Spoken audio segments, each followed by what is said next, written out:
Okay, good morning, everyone. I'm Judge Jackie Powell, and we apologize for the late start. We had a little problem this morning with the clerk's office getting the records.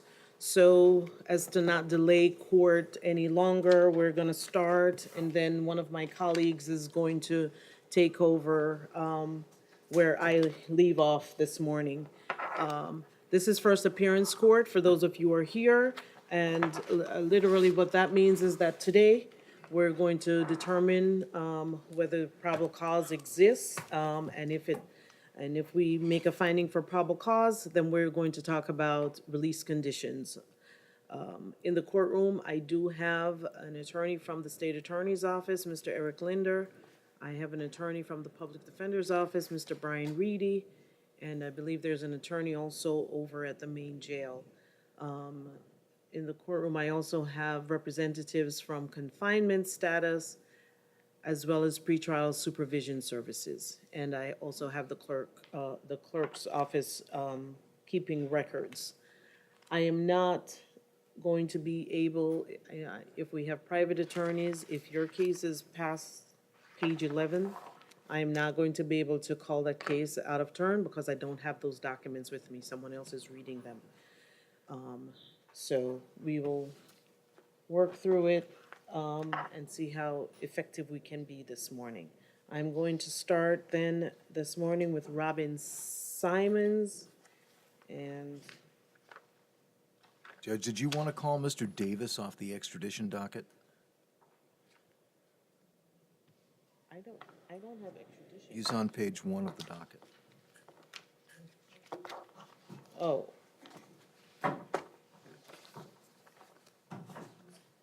Is Davis, Medina, and Ward the first three on the? Yes, Judge. George Davis and Frankie Medina are both extraditions. All right. Mr. Davis is in North Broward. Thank you. It was just moved out of order. Okay, George Davis. North Broward. Let me write the name down for you. Thank you, Mr. Reedy. North Broward, ma'am. Mr. Davis, good morning. Sir, you're brought before the court so that I can let you know you do have an out-of-state felony hold. It is a no-bond hold. You should be going to extradition court either Tuesday or Thursday of next week. Good luck, sir. Thursday? Tuesday or Thursday. They have extradition. I have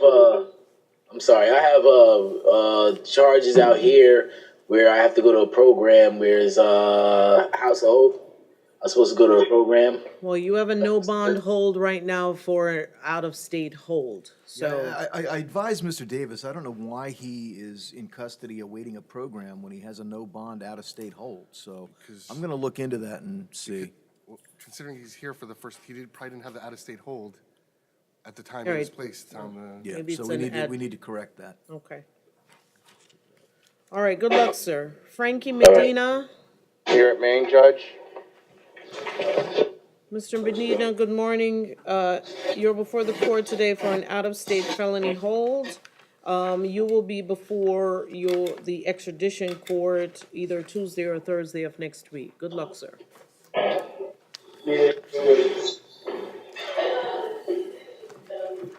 Annette Ward. Ms. Ward is here present at Main. She is approaching. Come on up, ma'am.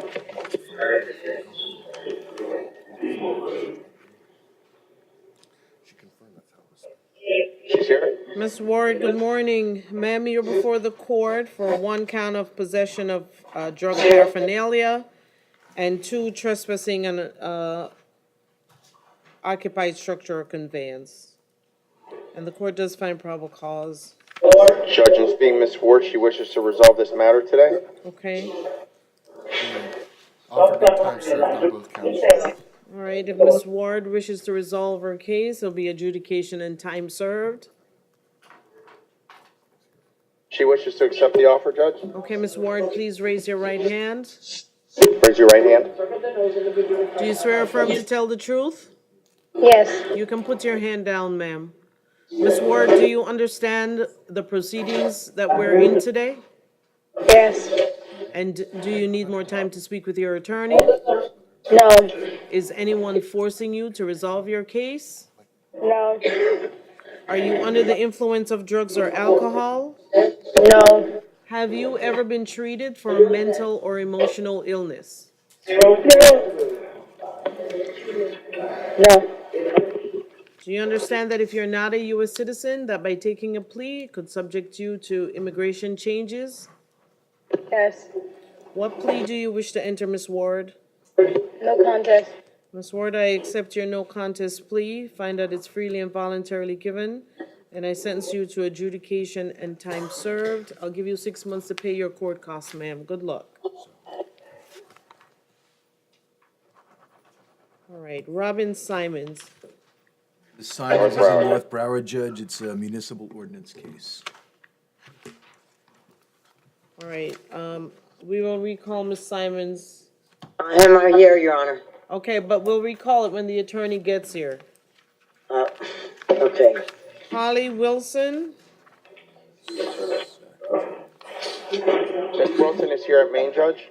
All right, Miss Wilson, you're before the court today for 2 misdemeanor capious matters, possession of drug paraphernalia and panhandling. Let me guess, Hungarian The translate. court does find probable cause. What does Miss Wilson wish to do? Judge, I see count 2 is in Lerner Wren. Count 1, it says Judge Gottlieb. I don't know if potentially maybe on count 1, that count can also be transferred to Judge Lerner Wren. That's what I was gonna be requesting. Yes, we'll sign an order to transfer the case, the other one to Judge Lerner Wren. Can I? All right, good luck, Miss Wilson. You'll see Judge Lerner Wren shortly.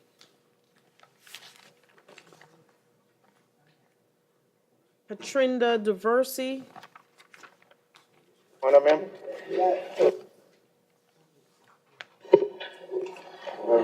Ms. DeVersi, you're before the court today for 1 count of petty theft. And I do find probable cause.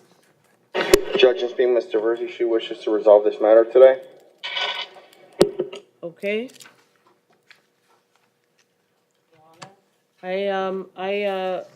I think I placed Ms. DeVersi recently on pretrial release. It was probably last week or the week before. A On the couple weeks 7th ago. of February, Your Honor. On what date?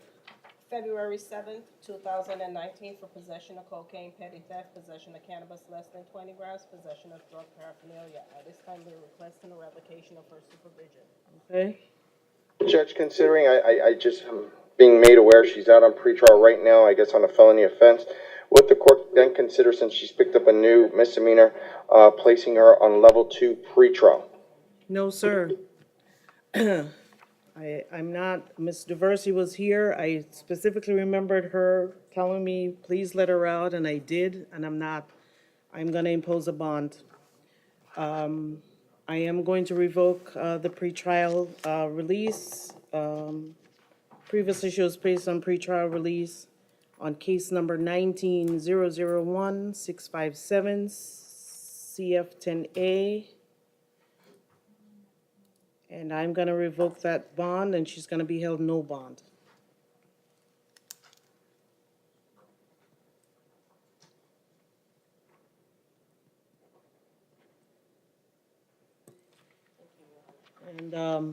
And as to the new arrest, the bond is $100. I won't make any changes to that.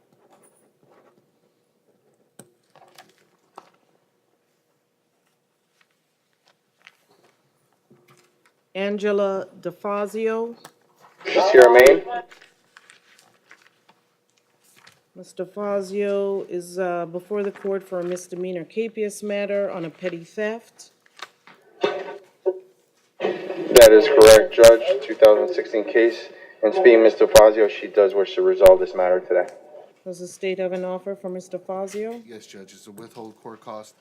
No return to the Walmart at 1800 South University Drive in Miramar. She wishes to accept the state's offer, Judge. All right, Ms. DeFazio, please raise your right hand. Do you swear or affirm to tell the truth? Yes. You can put your hand down, ma'am. Do you understand the proceedings you're in today? Do you understand what's going on here today, right now, as you and I are talking? Yes. Yes. And do you need more time to speak with your attorney? No. Are you under the influence of drugs or alcohol? No. Do you understand that you have the right to go to trial, that by taking a plea today, you are giving up that right? Yes. And have you ever been treated for mental or emotional illness? Yes. Are you taking any medications today that would affect your decision making? No. And do you understand that if you're not a U.S. citizen, that by taking a plea, it could subject you to immigration changes? Yes. What plea do you wish to enter, Ms. DeFazio? No contest. All right, I accept your no contest plea. I find that it's freely and voluntarily given. Your sentence, ma'am, will be a withhold adjudication and court costs. I'll give you 6 months to pay your court costs. No return to the Walmart in Miramar, okay? Good luck, ma'am. Crystal Prasad.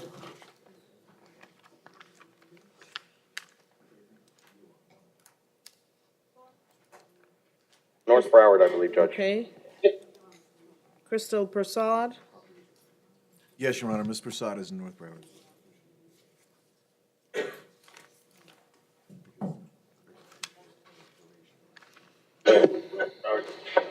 Hello, good morning. Good morning, Ms. Prasad.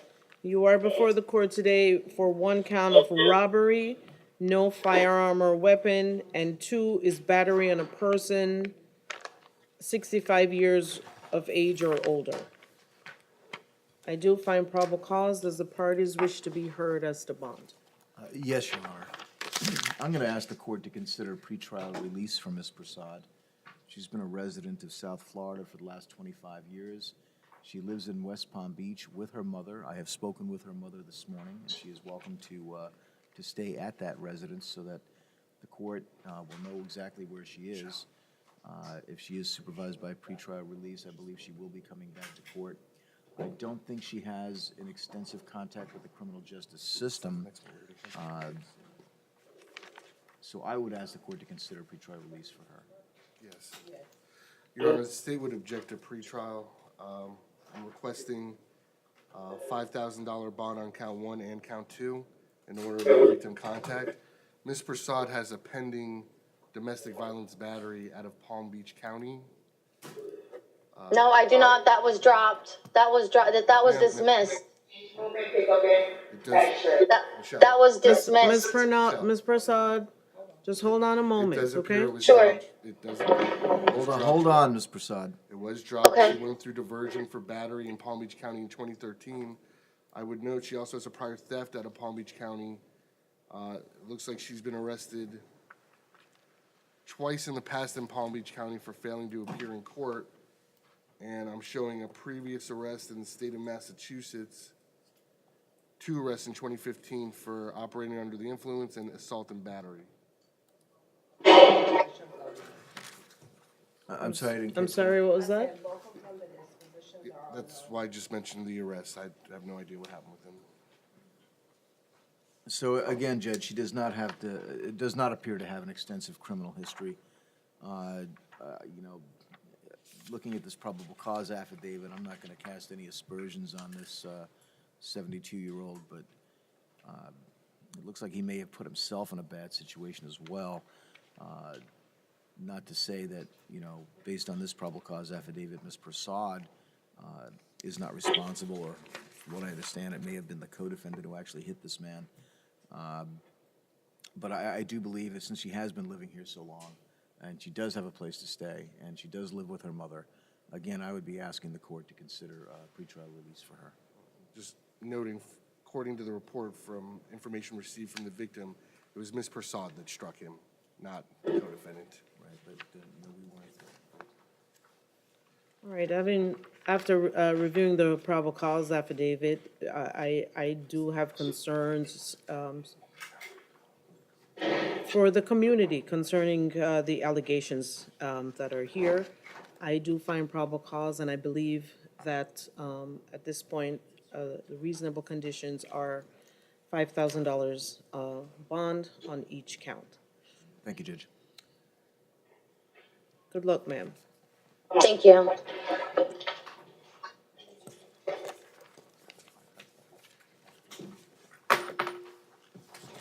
Ariatha Daniels, Bonded. okay.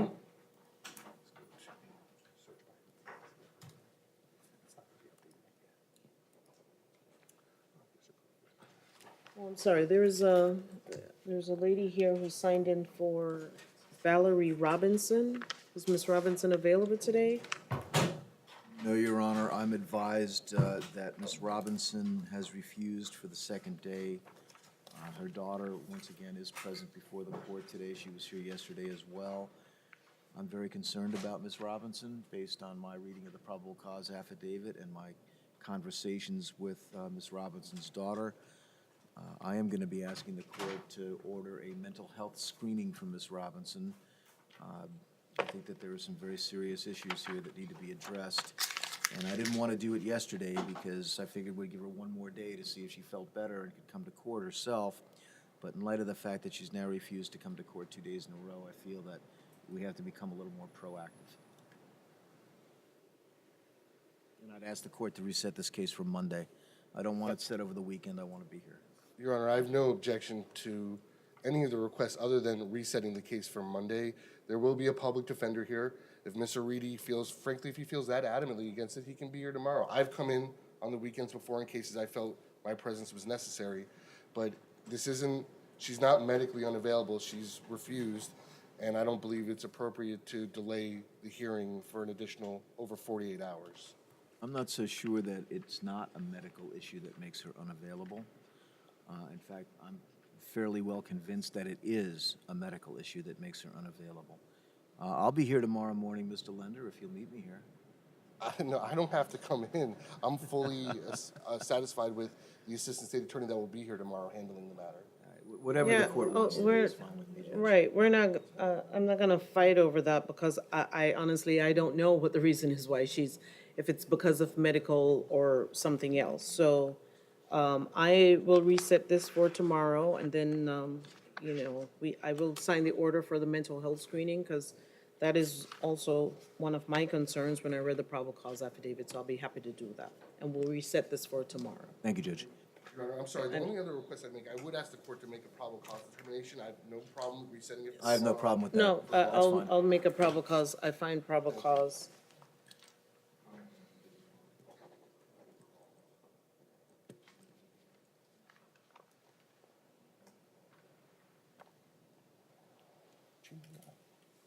Well, I do know one thing.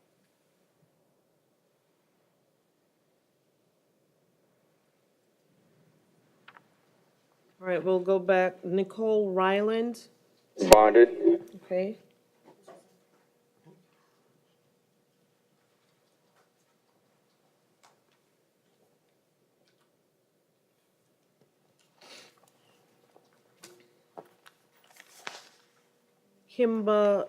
Toshane Kimberly, Paul Ryan.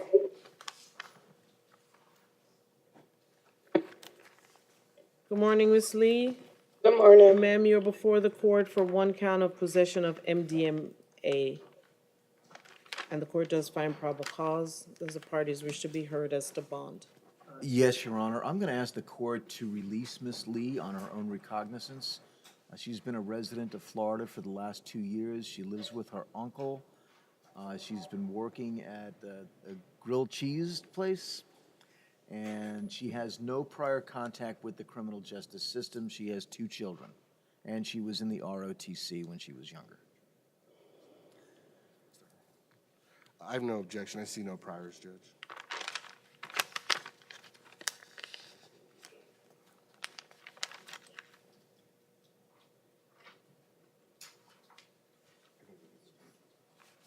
All right, I do find probable cause, and I will ROR Ms. Lee. This court, Ms. Lee. You need to pay attention to your mail so you know when you have to come back to court, ma'am. Good luck. Okay, thank you. You're welcome. Sherry Says,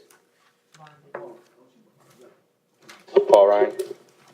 She's in Paul Ryan, Judge. is she there? Yes, she is. I spoke with her this morning, and your bond has been posted by Sir Cedric.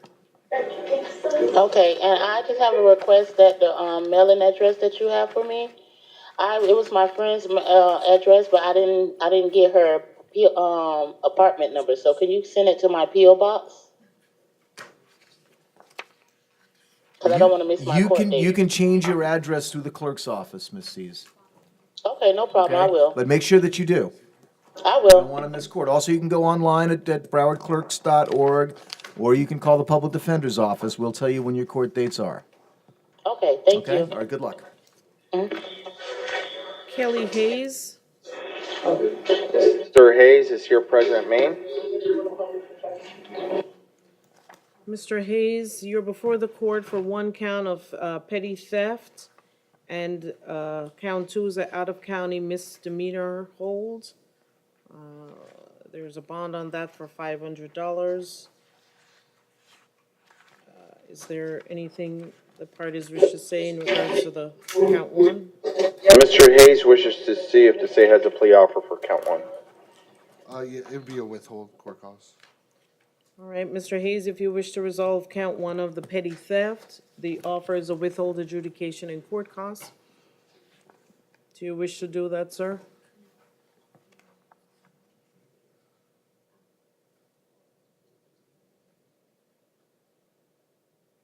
He wishes to accept the state's offer on count one, Judge. Are you or aren't you? All right, Mr. Hayes, if you'll raise your right hand, sir. Do you own any property? Do you swear or affirm to tell the truth? Yes. Well, okay. You can put your hand down, but we have to go through the plea colloquy, so I would ask that you stand until I tell you that we're done. I just recently, this is annoying me. All right, sir, your bond is $25. Good luck. Michael Suarez. Mr. Suarez is approaching, Judge. Wait, what? Mr. Suarez, you're before the court for a misdemeanor capious matter. It's a driving under the influence. Why does it say?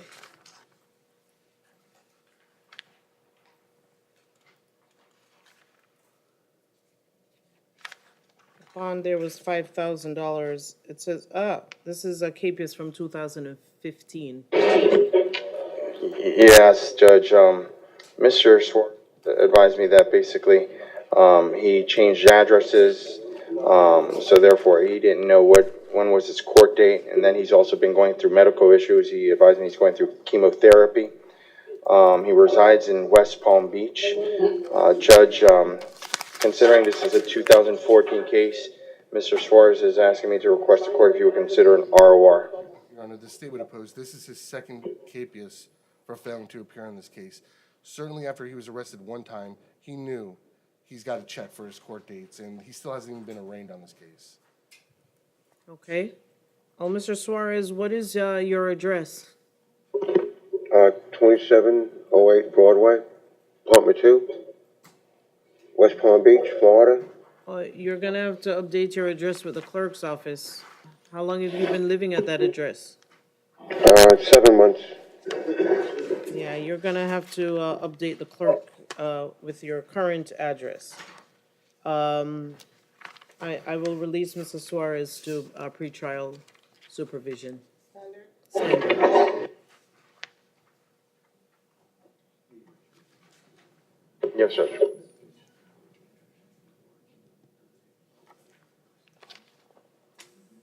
Good luck, sir. You have to report to pretrial supervision. Today's Friday, so by Monday, you need to report, and failure to report will lead to your arrest. And you also need to make sure you update the clerk's office with your current address.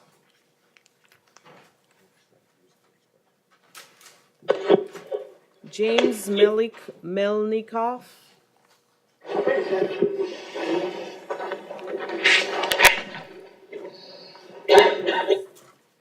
Here, me. Mr. Melnikoff, you're before the court today for a misdemeanor capias on a trespassing matter. What does Mr. Melnikoff wish to do? He wishes to resolve this case today, Judge. Does the state have an offer for Mr. Melnikoff? I do, Your Honor. The offer is adjudication, court costs, no return to the 7-Eleven at 3095 North Andrews in Wilton Manors. 7-11.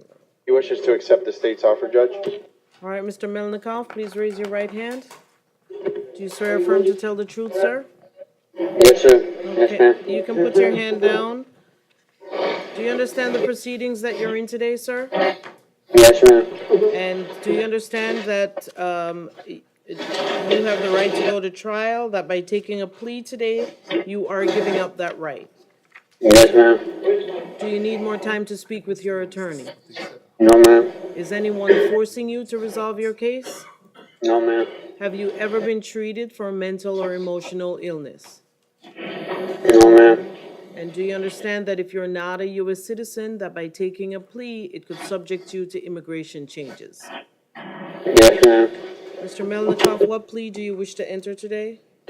No contest. I accept your no contest plea, sir. Find that it's freely and voluntarily given. And I sentence you to adjudication and time served. No return to the 7-Eleven in Wilton Manors. And I'll give you 6 months to pay your court costs. Good luck, sir.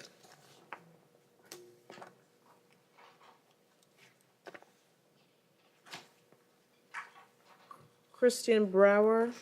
Mr. Maine. Mr. Brower, good morning. Good morning. Sir, you're before the court for one count of possession of cannabis 20 grams or less, and count 2 is a misdemeanor KPS for failure to appear in court on a driving while license suspended offense. The court does find probable cause. Judge, we're going to be asking if the state would object to offering a withhold adjudication on the possession of cannabis and resolving count 2. The state's offer is a withhold court cost on count 1 and count 2. Okay.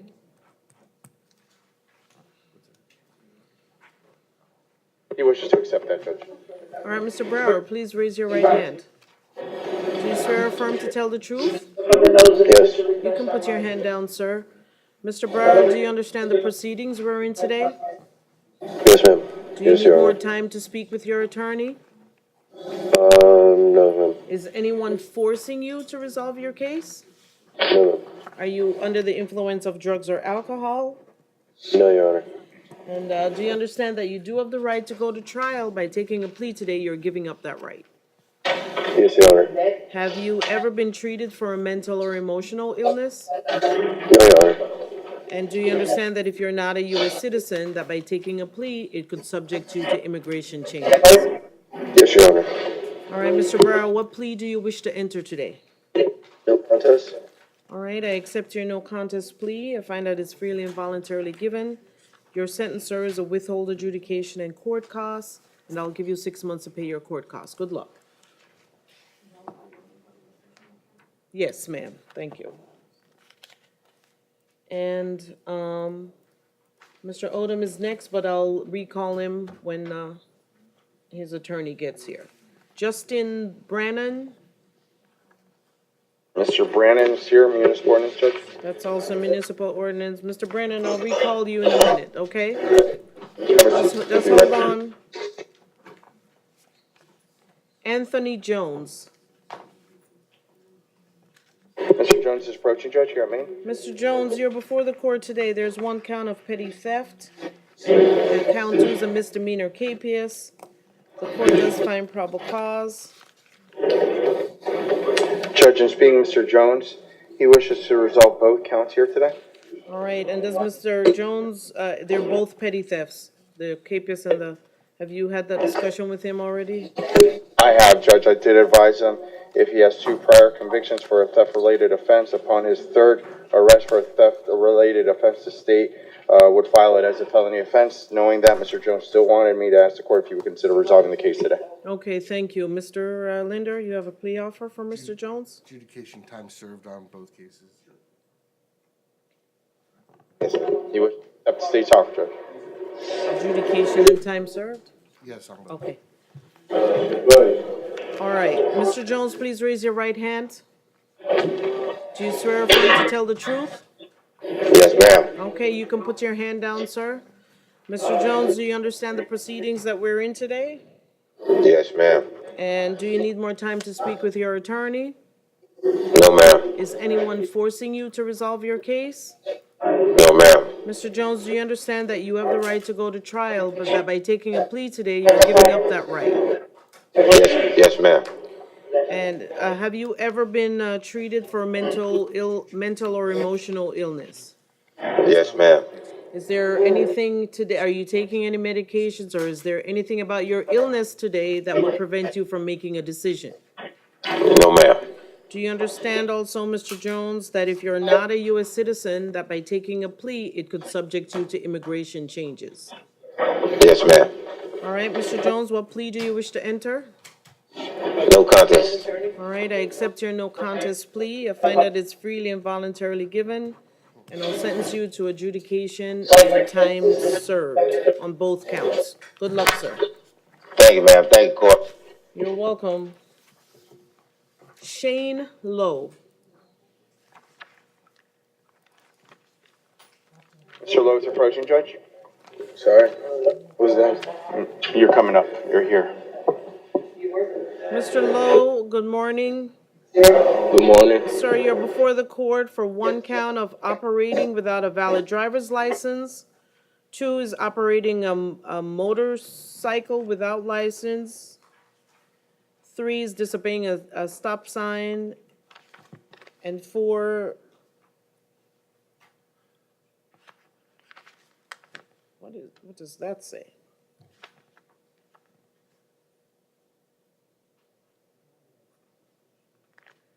There's a traffic infraction on 4. It's not for magistrate. I'm not exactly sure what that is, but it's not for magistrate.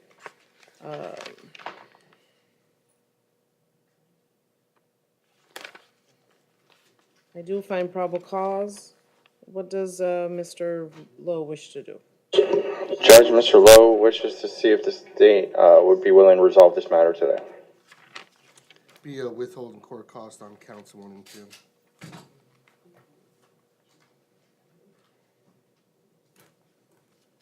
He wishes to accept the state's offer, Judge.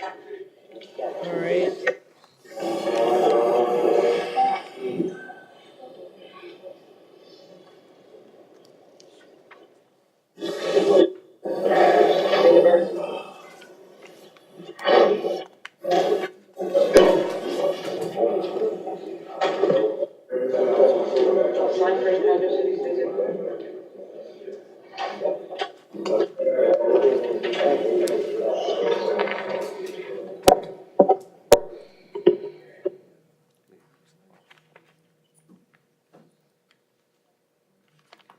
All right, if Mr. Lowe wishes to resolve, the tickets are here. All counts that are before the court today will be withholding court costs on everything. He wishes to accept, resolve the matter today, Judge. All right, Mr. Lowe, please raise your right hand. Do you swear or affirm to tell the truth, sir? Yes, ma'am. You can put your hand down. Mr. Lowe, do you understand the proceedings that you're in today? Yes, ma'am. And do you need more time to speak with your attorney? No. Is anyone forcing you to resolve your case? No, ma'am. Are you under the influence of drugs or alcohol? No. Have you ever been treated for a mental or emotional illness? No. And do you understand that if you're not a U.S. citizen, that by taking a plea, it could subject you to immigration changes? I understand. All right, what plea do you wish to enter, Mr. Lowe? No contest. I accept your no contest plea, sir. I find that it's freely and voluntarily given. Your sentence will be a withhold adjudication and court costs. Good luck, sir. I'll give you 6 months to pay your court costs. Jeffrey Delva. Bonded. Thank you.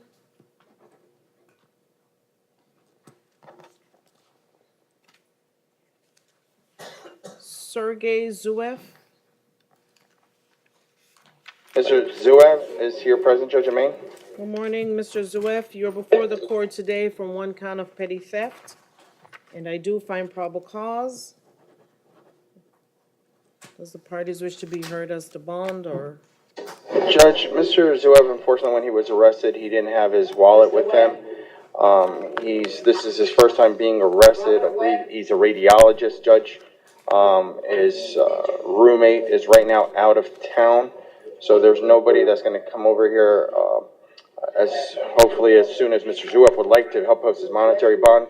So if the state can confirm he has no prior offenses, I'm going to be asking ROR on his behalf. Your Honor, I would object to an outright ROR. My concern is the allegation he's stealing packages from a neighboring residence, and they found him in possession of several other packages from neighboring residences. It just appears the reason he's not charged for those, they need to get information from the victims, but I mean, it just appears this is ongoing criminal behavior. All right. Every time I hear that someone does not know the phone number, I want to go stand out on the corner and say, please remember one person's number in case you're in an emergency. I know we live in this time where we're all electronic, but we've got to have one person's number memorized so that we can make a phone call. In either case, though, I do find probable cause, and, hearing what I've heard and reading the probable cause, I'm going to place Mr. Zuev on standard pretrial release. I just asked for no And contact. no contact with the victim in this case. Release today, okay? Make sure you report there. If you don't report there, there's a warrant issued for your arrest. Good luck, sir. Anthony Carreri. Mr. Carreri, come on up. Mr. Carreri, you're before the court this morning for one count of petty theft and 2, resisting officer without violence. I do find probable cause. Judge, Mr. Carreri wishes to resolve this matter today. All right, state. Yes, Your Honor, the offer would be a withhold court cost on 1 and 2.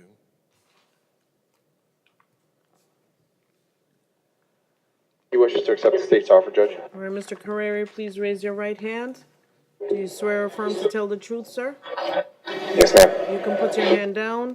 Mr. Carreri, do you understand the proceedings that you're in today? Yes, ma'am. And do you need more time to speak with your attorney?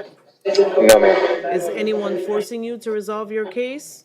No, ma'am. Are you under the influence of drugs or alcohol? No, ma'am. Have you ever been treated for mental or emotional illness? No, ma'am. And you understand you have the right to go to trial, so by taking a plea today, you are giving up that right. Yes, ma'am. And do you understand that if you're not a U.S. citizen, that by taking a plea, it could subject you to immigration changes? Yes, ma'am. What plea do you wish to enter, Mr. Carreri? Revocation. I accept your no contest plea, sir. Find that it's freely and voluntarily given. Your sentence, sir, is a withhold adjudication and court costs. Good luck, sir.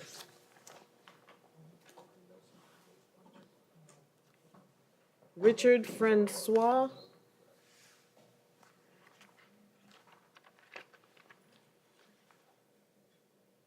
He's here at Maine. All right, Mr. Francois, you have count 1 is a traffic capious matter, and then count 2 is an out-of-county misdemeanor hold. That's a no bond hold, not for magistrate. The traffic capious matter is a operating without valid license.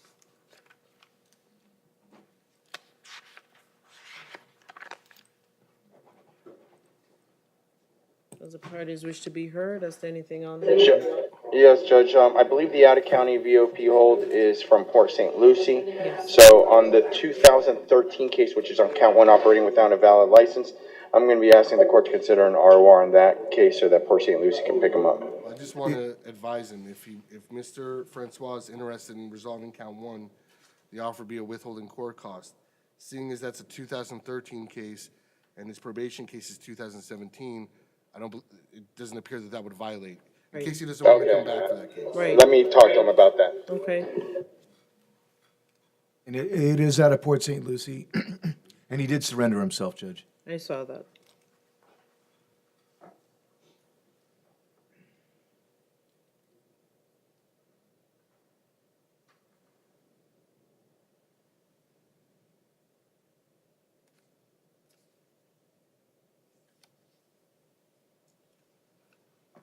He wishes to accept the state's offer, Judge.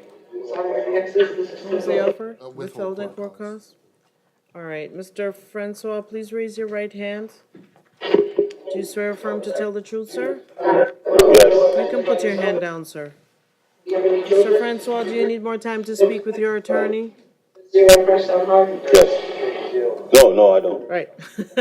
And is anyone forcing you to resolve your case? No. And you understand you do have the right to go to trial, that by taking a plea, you're giving up that right? Yes.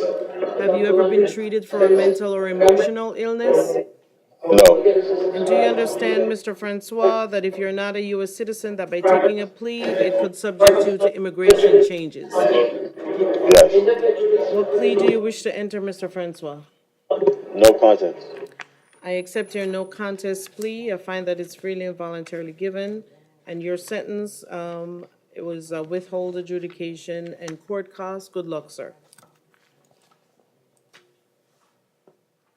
Nelson Mendez. Judge, I understand he's been deleted from this morning's docket. Yes, because I thought he was You here released him yesterday. on his own recognizance on this charge yesterday because he's on probation. Okay, thank you. All right, Wallace Williams. He's in Conti. Judge.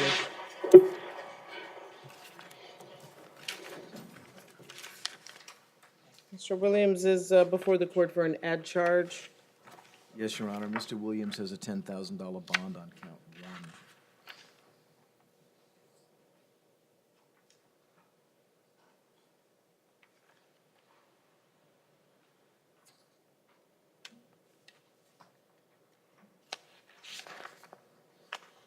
So this is count 3.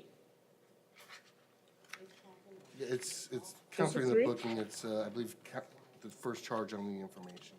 Judge, how are you? Okay. Doing fine. Brian, how you Possession of firearm by a convicted felon.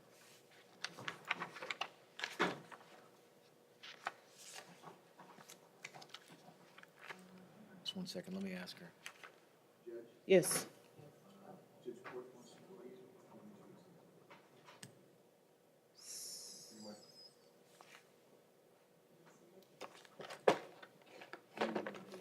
Yeah, from past experience, Judge.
About that, Mr. Williams. All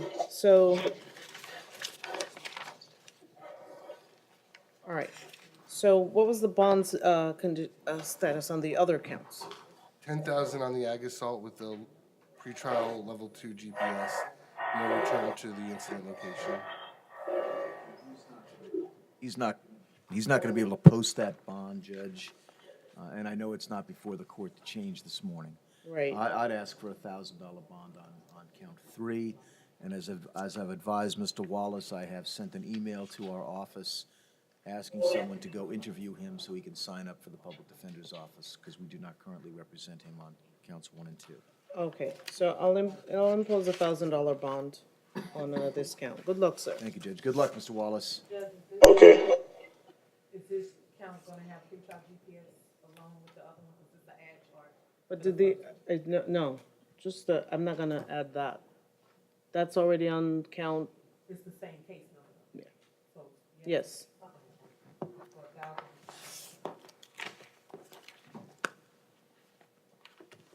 All right. Next, we have John Tetty. I'm advised he's in downtown court, Your Honor. Your Honor, if we could have this reset for this afternoon, he's in front of his judge on a defense motion to modify a bond. Okay. I advise the ASA to let the judge know, I think it's Judge McCarthy, I'm not 100% sure. Okay, If that judge can set bonds on these 3 charges, on these 3 counts, I'm gonna get an order to present to Your Honor this afternoon. okay. All right, so we'll set to the afternoon. All right. DeMarcus Barr. Is here, Maine? All right, Mr. Barr, you're before the court today. It's 2 additional charges: burglary of an unoccupied conveyance unarmed. Judge, I believe he has no bond holds. So since these are third-degree felonies, I'd be requesting $1,000 bond on each count if the court finds probable cause. All right, I do find probable cause, and I'll impose $1,000 bond on each count. Good luck, sir.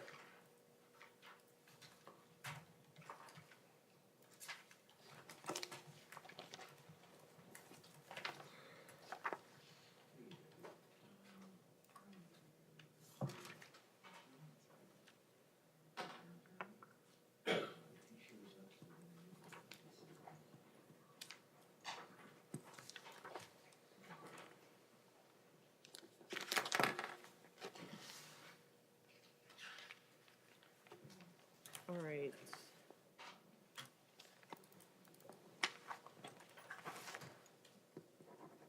Mr. Shate, hopefully your cases are at the first half of the docket, because.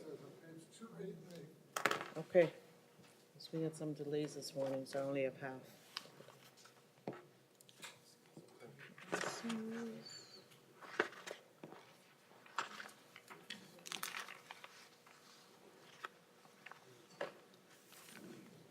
That old OSHA vest is getting them again. Can we find out how to get them to take these? Do they have to pay to take the classes? I'll Do find you out know? for you, Judge. I'll check and find out where it's at. And do they know? And how do they find out? To be honest, I don't know. I'll find out all that information. It's really just, there's not supposed to be any street solicitation whatsoever. I so. know, but it is a violation, and there's a class that they have to take. And I think I asked one person, and they said they didn't know. I'll call Miss Lyons this afternoon, Judge. She's the one that would know all that information. All right, just for my information. Robin Simons on page 2, it's a municipal ordinance matter. All right.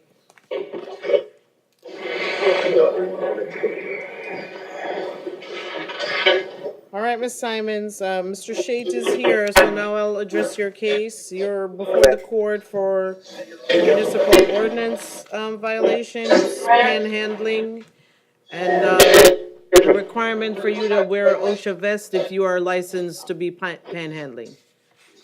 So I do find probable cause. Is there an offer, Mr. Shade? Judge, yes, the city of Pompano Beach would offer a time-served plea for Miss Simmons.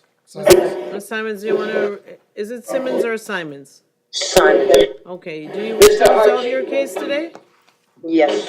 The offer is adjudication and time served. Is that what you wish to do? Yes, Your Honor. All right, please raise your right hand. Do you swear or affirm to tell the truth? Yes. And you can put your hand down. Is anyone forcing you to resolve your case? No, Your Honor. Are you under the influence of drugs or alcohol? No, Your Honor. And have you ever been treated for a mental or emotional illness? No, Your Honor. Do you understand that if you're not a U.S. citizen, that by taking a plea, it could subject you to immigration change? Yes. What plea do you wish to enter? No contest. I accept your no contest plea, find that it's freely and voluntarily given, and I sentence you to adjudication and time served, and I'll give you 6 months to pay your court costs, Ms. Simons. Good luck. Thank you, Your Honor. You're welcome. Justin Brennan. Oh. Timothy Odom is before him. Timothy Odom.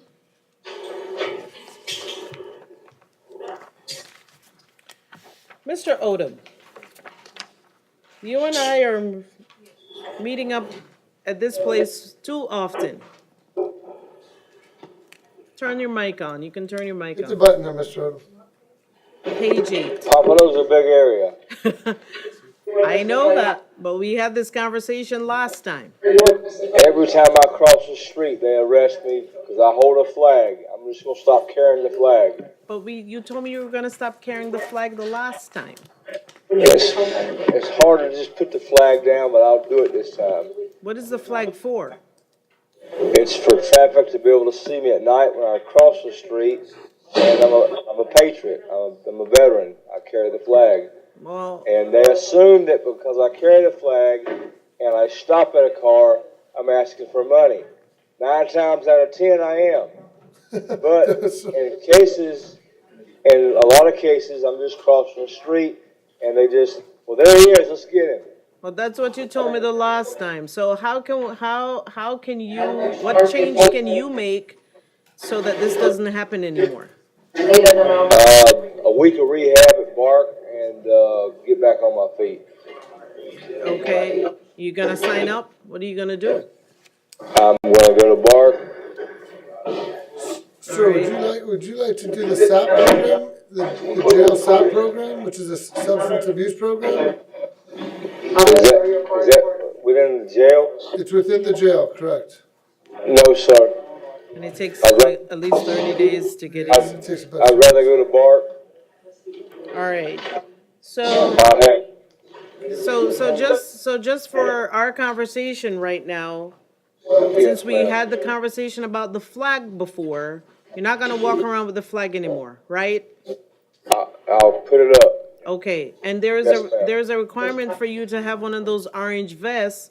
If you want them to see you, you should get one of those vests so you don't have to walk with the flag. Does that make sense? Yes. All right. So the offer today to resolve your case is adjudication and time served. Do you want to resolve your case with that plea offer? Yes, ma'am, no contest. All right, Mr. Odom. I accept your no contest plea and your sentence is adjudication and time served. I'm just asking you to think about it before you walk with the flag and get one of those orange vests. Okay, thank you, Your Honor. All right, take care. Justin Brennan. Mr. Brennan is on page 8. And Mr. Brennan, you're before the court also for municipal ordinance.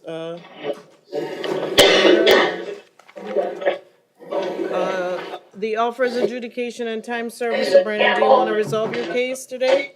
Yes, ma'am. Your Honor? Yes. Mr. Brennan is currently on pretrial supervision. He was released by the court for pretrial on Tuesday. This is having a third-degree murder and a fourth-degree. Just considering that this might be a violation of his pretrial release, I'd ask that he just be sent to the division. Yes. All right. I won't make any change. I won't revoke his pretrial.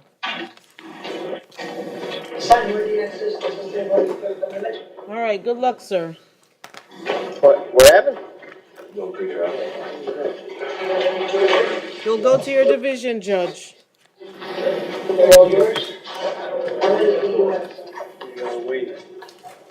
All right. I'll finish these 3. Okay. All right, Mr. McLaurin, I believe these 3 are yours. Yes, Judge. Good morning, Judge. Good morning. Jara McLaurin. Judge, I first have Michael Fitter. He's on page 7 of your docket. Okay. He's in the main jail. Mr. Fitta? That's on page 7, Madam Clerk. Good morning, sir. Sir, you've got three misdemeanor capias matters before the court today. And your attorney's here. I do find probable cause. I'll tell you that the counts are possession of drug paraphernalia, possession of controlled substance, and alcoholic violation. Judge, just so it's clear, he's here for 2 cases, but there are 3 counts on the docket. Right. Judge, I One spoke case with, has 2 counts. yes. So Judge, I spoke with Mr. Fitter earlier today, and he indicated to me that he would like to resolve these matters. All right. Did you get an offer from the city as to these? No, Judge, I did not get an offer from the city, but the court can resolve these municipal ordinance matters at magistrates. I know. I'm just asking if you had an offer. I don't, That's all Judge. that was.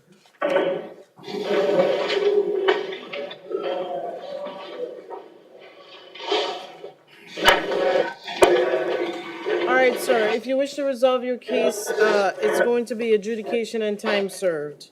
Yes, Your Honor. Hold on, Judge, I would ask, Mr. Fitter does work. He indicated to me that he is employed. He works from time to time. I don't know if he has a driver's license, Judge. I was going to ask if the count 1, the 18-10352, if the court would withhold adjudication, it's a possession of marijuana charge, and I wouldn't want him to lose his driver's license. Okay, there's no one here objecting, so I will withhold adjudication and court costs on Thank you, Judge. Your Honor, I don't have a driver's license. I don't know what he's talking about. Okay, Mr. Okay. Fitter.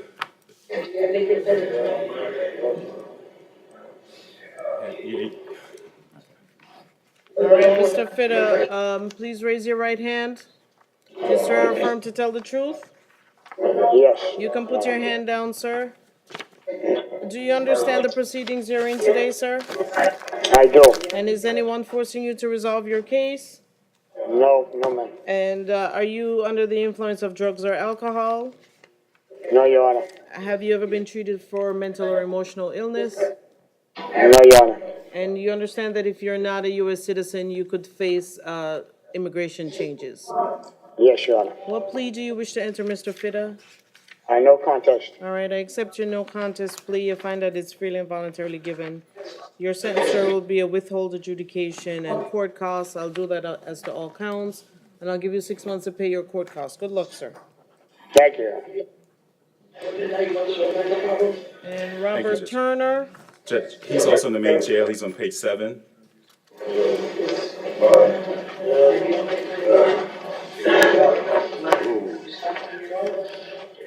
I'm Robert Turner. Good morning, Mr. Turner. Good morning. Sir, you have 3 municipal ordinance violations before the court this morning. Okay. Mr. McLaurin, he wants to resolve his case? Yes? Judge, I was first going to request that the court ROR Mr. Turner and have him released to the Henderson Centralized Receiving Center tonight at 9 p.m. They'll come here and they'll pick him up when he's released. And Judge, I was also going to ask that you transfer this case over to a community court. I've already given in his left hand, he has the directions that I drew for him to get over to community court, but it would be for next Wednesday at 9 a.m. All right, if you give me the orders, I'll sign it.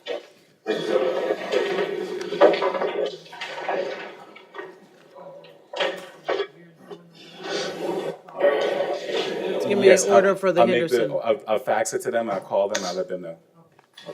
All right, you give me the orders and I'll sign those. Okay. Good luck. Thank Good you, luck, Judge. Mr. Turner. I will be released. Yes, Yes. you're going to be ROR, but later tonight, and they're going to come pick you up, bring you over to Henderson. You'll stay there for 23 hours. They'll try to give you some services. And on Wednesday, you're going to go to that address that I gave you in your hand. It's a lot of work, And then Terry Solomon. Yes, ma'am. I did get a call from Judge Porth. Yes. So Judge, this requires a little bit of explanation because I think his last name is Terry. Oh, Solomon Terry. Yes. Solomon Terry. He's on page 20 of the docket. Because he didn't understand what was going on, I told him I would follow up with Judge Porth, and I did. So, Mr. Terry, can you hear me? Yes, sir. So I followed Yes, up I can. with the Judge I can. Porth, and what happened in your case is that there was a no bond warrant was issued for you for failure to pay $30 worth of drug testing fees. And the no bond warrant was issued 18 days before your probation would have terminated. But I went up to Judge Porth's courtroom. I spoke to him about it. He saw it, and he said it was just an error. He didn't realize that I guess at the time he didn't realize what the warrant was for. So I believe he told this judge here that she could dismiss the warrant if she wants to. Thank you. So I was going to ask Judge if you would dismiss the probation warrant on the 2015 case, and Mr. Terry doesn't want to resolve the count 2, which is the trespass municipal ordinance. All right, I will. Yes. Yes, ma'am. It will be dismissed per your division judge, and then,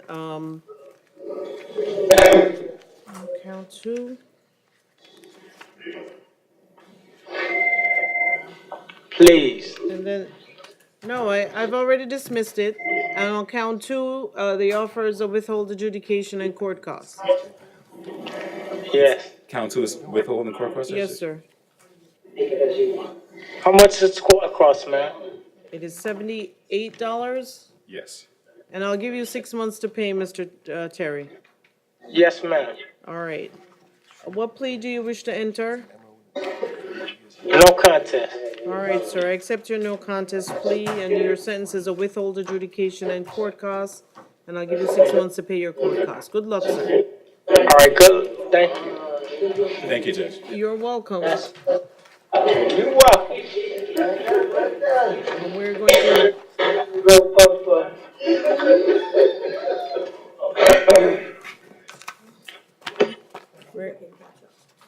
we're going to switch places with my colleague, Judge McCarthy. I'll see everyone this afternoon.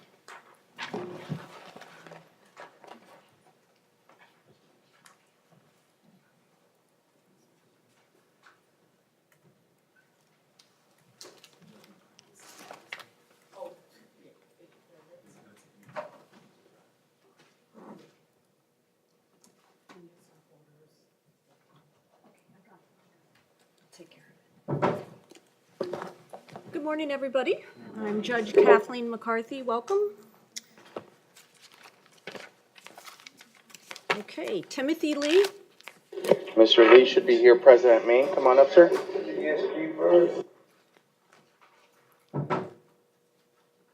Do you need a moment, Mr. Romero? No, I do not. Appreciate it, though. All right, good morning, sir. You're being charged with aggravated assault on an officer or firefighter. Charge number 2, flee, eluding, law enforcement officer, operating without a valid driver's license, failure to keep record of temporary tag, and you have 1, 2, 3, 4 capious felonies. Sir, you have a VOP hearing on 2/25 at 8:30 a.m.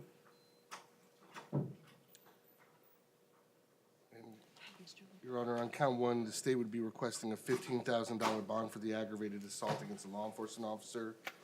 Based on the allegations, he intentionally drove his vehicle towards the officer in this case and then fled. As you can see, he has numerous warrants on felonies. So in addition to my concern for the safety of the community, I also have a concern, should Mr. Lee be eligible for release, about his future appearance in court. Okay, thanks, Mr. Lynn. Mr. Romero? Judge, and as you can see, counts 5 through 11, he has no bond holds. He's going to have to go in front of his division judge to seek some sort of relief anyway. So at this time, we're going to be deferring as far as bond requests to be made in front of his division judge. The only thing I'm going to be requesting, Judge, is would you sign an order allowing us to photograph the injuries that Mr. Lee sustained? Okay. All right, Mr. Romero, thank you. I'm going to find probable cause. Bond will be set at $15,000, and we'll go ahead and order the release of the photographs. Okay, Mr. Romero? Thank you, Judge. Okay, thank you. Patrick Thornton? He's approaching. Hi, are you Mr. Thornton? Yes, ma'am. Good morning. All right, good morning. You're being charged with burglary, with assault or battery. Charge number 2, aggravated assault with a deadly weapon without intent to kill. And number 3, criminal mischief. State? Thank you, Your Honor. On count 1, which is a punishable by life offense, the state is going to be seeking a no bond hold upon a finding of proof evident or presumption great for first appearance purposes only. Your Honor, the elements, the allegations provided in the arrest warrant affidavit support the elements of burglary with a battery. I would note that there are 3 separate witnesses to the offense. I would also note, adding to the corroborating the victim's allegations, I checked. Mr. Thornton is in fact on probation right now out of Palm Beach County for a reckless driving that was broken down from a DUI. And I'm not mentioning that because it's aggravating that it's a reckless driving. I'm noting it that there's no reason to reasonably believe these victims wouldn't have any reason to know he's on probation, other than if he advised them he's on probation, which is what the allegations are when he told them. One moment. He yelled to the victim and the other witness he's on probation and was going to go back to jail. Well, that would have seemed to have been a pretty accurate statement. However, we are going to object to the court making a finding of proof evident presumption great at this stage of the proceedings. All the court has to go on right now is a probable cause affidavit and an arrest affidavit that I've reviewed. And this appears to be a dispute over a issue with Mr. Thornton's car being towed. Judge, proof evident presumption great is the highest standard of proof that we have in our criminal justice system. It's higher even than proof beyond a reasonable doubt. And while I'm not saying that there's no probable cause here, I think the court can find probable cause. But to go to the very high standard of proof evident presumption great based on what's been presented to the court this morning, I think would be an incorrect decision.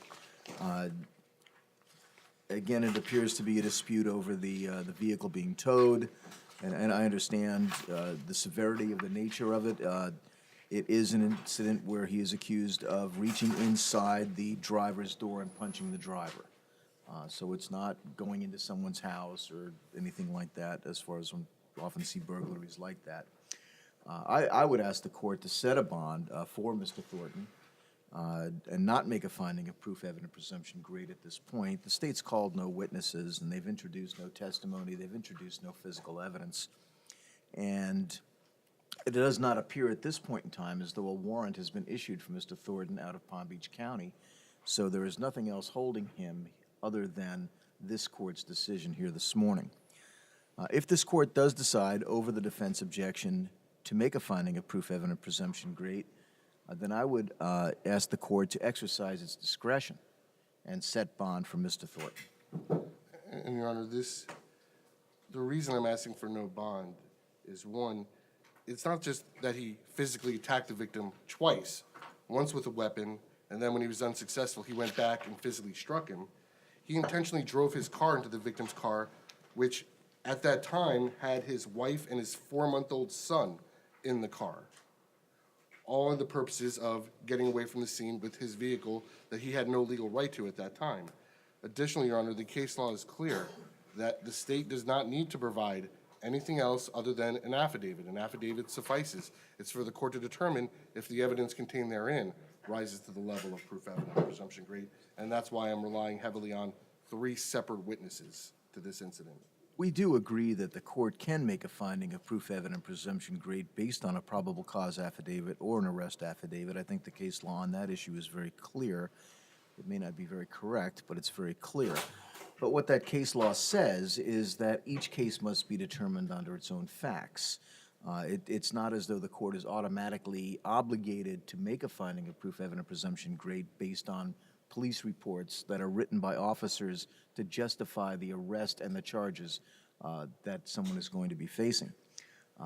This court does have the discretion to make a finding one way or the other, and every case has to turn on its own set of facts. This set of facts, as I see it, and I'm not excusing anything that Mr. Thornton is accused of doing, but I do not believe that imposing the most restrictive form of pretrial detention, which is no bond, is appropriate under these circumstances. All right. Thank you very much, Mr. Reedy. Mr. Thornton, I've reviewed the probable cause affidavit filed in your case, and I find probable cause. I further find the proof of guilt to be evident or the presumption great, therefore you to be held without bond until further order of the court. This order is without prejudice, sir. You can file a motion to set bond with the assigned division judge and request a hearing under State versus Arthur. And Your Honor, he is eligible for bond on count 2. I'd be requesting a $10,000 bond. And in an abundance of caution, I'd be asking for an order of no victim contact with, just want to get his name correct, Eddie Clavijo. Okay. Okay, sir, you're to have no contact with the alleged victim in this case, either direct or indirect. Do you understand, sir? Yes, ma'am. All right, Mr. Reedy, what's your position with bond?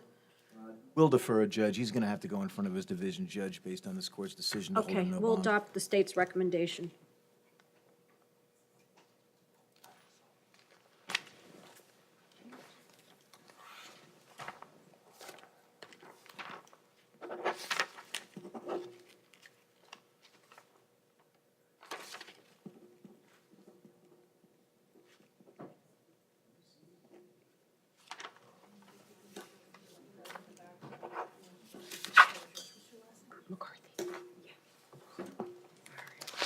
Michael Richard Rostock? Mr. Rostock is here at Main, Judge approaching. Come on up, sir. How you doing, Your Honor? Good, sir. How you doing today? Hanging in there. Okay, sir, you're being charged with possession of fentanyl, state? Your Honor, I'm not requesting any modification of bond at this time. Okay. Mr. Judge, the Romero? defense is requesting that Mr. Rostock be considered to be released on pretrial. I don't know if the state has an objection to that. Any objection to pretrial? No, Judge. Okay. Sir, the court's going to find probable cause and you'll be released on pretrial. All right. You'll be released today. This is the location pretrial. If you don't report, there's going to be warrant issued for your arrest. I'm getting out today. Yep. Thank you. Ted Pace? Mr. Pace, come on up, please. Morning, How you sir. doing? Good, thank you. You're being charged with robbery by sudden snatching without firearm or weapon. 2, battery causing bodily harm. Number 3, petty theft, 2nd degree. And 4th, tampering in a procedure. State? Your Honors, I'd be requesting a $5,000 bond on count 1, $1,000 bond on count 4, no victim contact with Audrey Ross and Shayna Bradshaw. Judge, I'm going to be requesting a $2,000 bond on count 1. I'm going to be requesting an ROR count 3, and I'm going to be requesting on count 4 $100. And speaking of Mr. Pace, he's 37, been here living in our community his whole entire life. Unfortunately, right now, him and his girlfriend are kind of going through a financial crisis. They're both unemployed or looking for employment. Now, they do live in West Palm Beach, where they've been renting at the same apartment for 1 year. Unfortunately, they're a little behind on rent.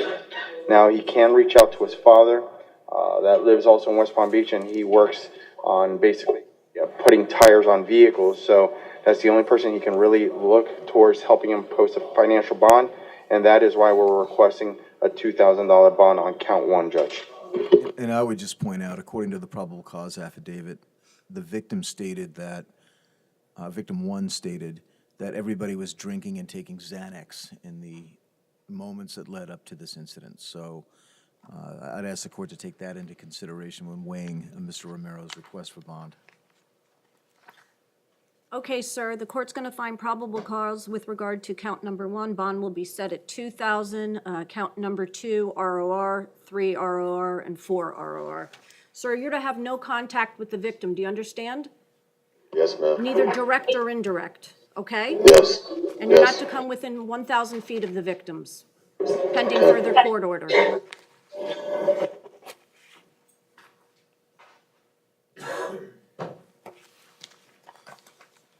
Edward Charles Holton? Mr. Holton, come on up, please. Hello, are you Mr. Holton? Yes, ma'am. Okay, sir, you're being charged with driving while license suspended, first offense. Driver prevents non-current proof of insurance. Number 2, 3 is failure to drive in a single lane, and 4 is probation violation or community control. Sir, you have a hearing on 2/25 at 8:30 a.m. in Division FI. Thank you, ma'am. Good luck, sir.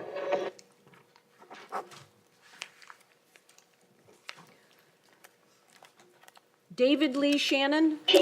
Approaching here at Main Judge. Hi, sir. Are you Mr. Shannon? Yes, ma'am. All right. All right, sir, you're being charged with carrying a concealed firearm. Number 2, deliver, possession, sell, altered firearm. Number 3, loitering or prowling. Number 4, possession of burglary tools. Number 5, possession of burglary tools with intent to use. 6, possession of burglary tools with intent to use. 7, probation violation of community control.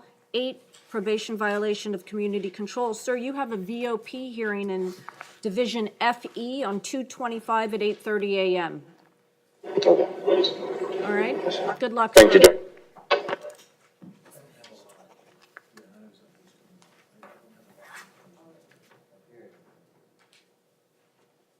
What do you want me to do with this?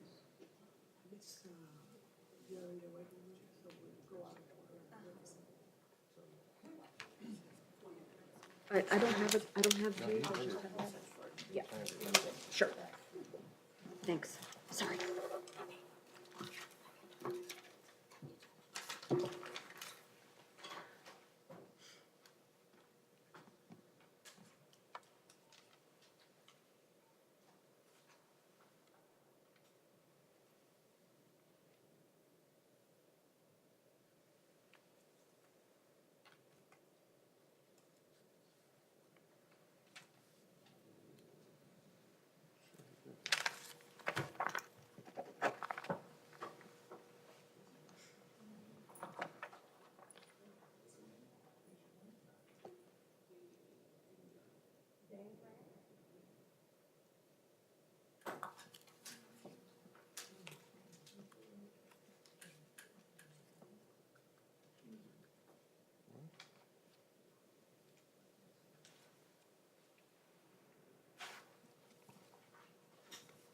Thank you.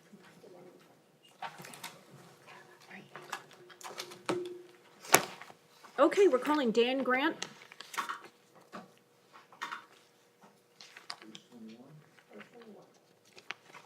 Come on up to the plate, and there's Miss Small Williams right there, your private attorney.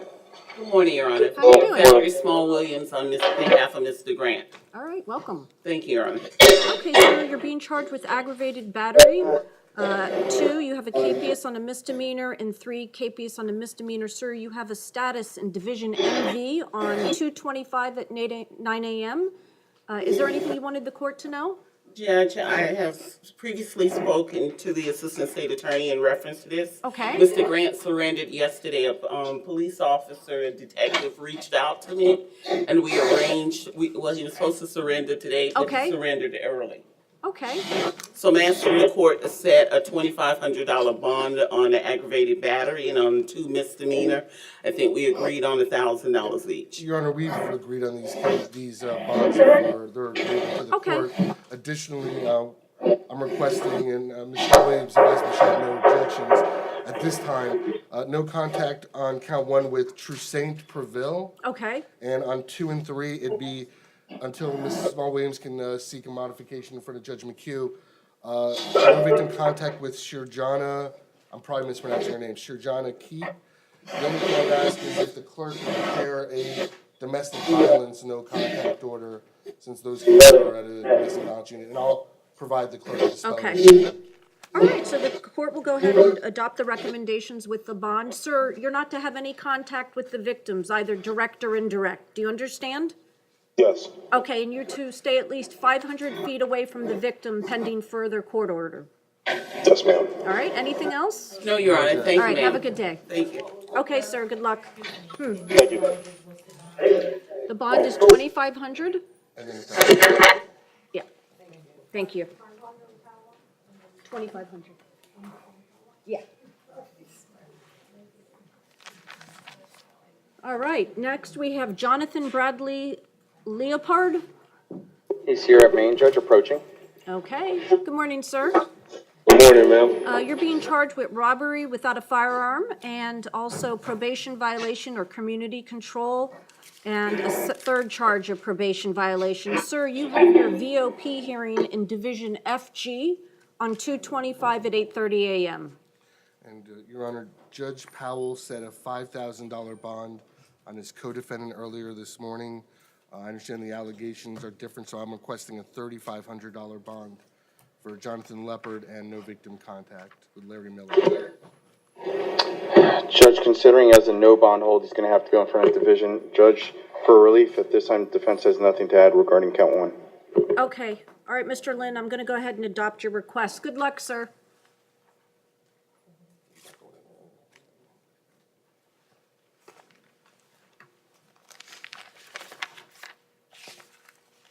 Rehan Braithwaite Hall.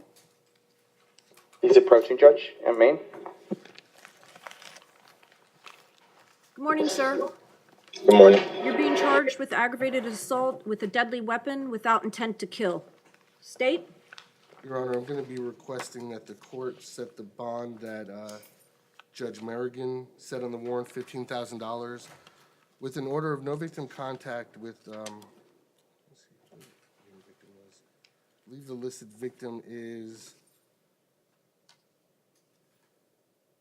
Joel Robinson, but based on the circumstances, I'm going to ask that the no contact order extends to any of his immediate family. Okay. And an additional order, no firearms, weapons, or ammunition. Based on the allegations, I believe that's an appropriate bond. Mr. Romero? Judge, my understanding is, in speaking with this gentleman, he advised me he has a clean record. He has strong ties to the community, graduated from Fort Lauderdale High School. He's 23 years old. Right now, he is working. He works for a company called Easy Rent, where he's been there for about 2 months, making about $9.50 an hour, where he does work full time. Now, he lives in Lauderdale Lakes. Right now, financially, he's living with his best friend's mother, who's helping him out where he doesn't pay any sort of rent. Judge, the $15,000, something simply he just can't afford to post. I'm going to be asking for the court to consider reducing the monetary bond from $15,000 to $5,000. And I understand because of the allegations and because if the court considers a reduction in bond, we wouldn't object for him to also be supervised on standard pretrial release. So that is the defense request, $5,000 plus standard pretrial release, Judge. Anything else, Mr. Lynn? Your Honor, the reason I would oppose a combination of a reduced bond to just standard pretrial is what I think is necessary in this case is conditions that act as a deterrent. Considering the allegation is he pointed a firearm at the victim's head, I don't know that calling in to a pretrial and even reporting once a month will be a proper deterrent. Okay, the court's going to go ahead and find probable cause, and we'll leave the bond at the amount Judge Merrigan put in place, which is $15,000. Tyrek Williams?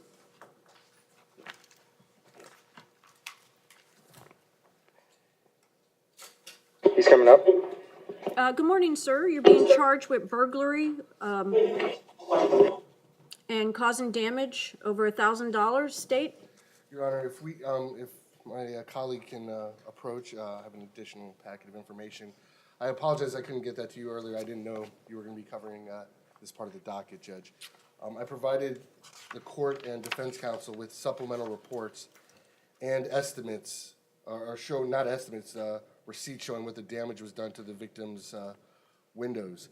The reason I'm providing this additional information, this is a direct filed case, and it is a punishable by life offense. Your Honor, I would note that he was captured on video surveillance from the victim's home. A Broward Sheriff's Office detective that has had previous encounters with Mr. Williams identified him as one of the burglars with 100% certainty from the video surveillance. Your Honor, I am going to be seeking a no bond hold at this time. I won't go into details at this time. The reason is it's based on, well, Your Honor, I believe that a no bond hold is the only way to ensure at this time that Mr. Williams does not commit any additional criminal acts. I do believe he poses a significant danger to the community. And he has a status in Division FH, is that correct, Mr. Lynn, on 225? Yes, I believe so. He would be seeing his judge on Monday now because of this, and he could also be arraigned by Judge Bailey at that time. Okay, Mr. Romero? Judge, I would defer to Mr. Reedy. He actually has I believe, the supplements that the state just handed to him right now, and I believe. Yes, it was handed to me just a moment ago.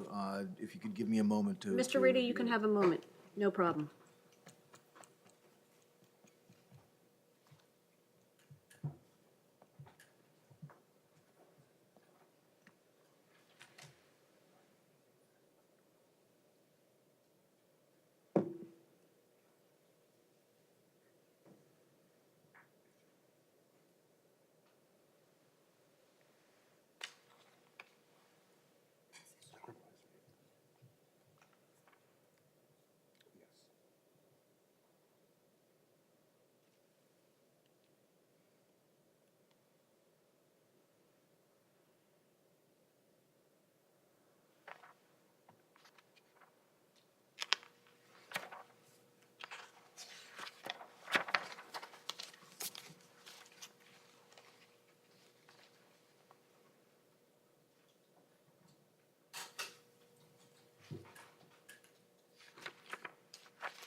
I'm ready to proceed, Your Honor.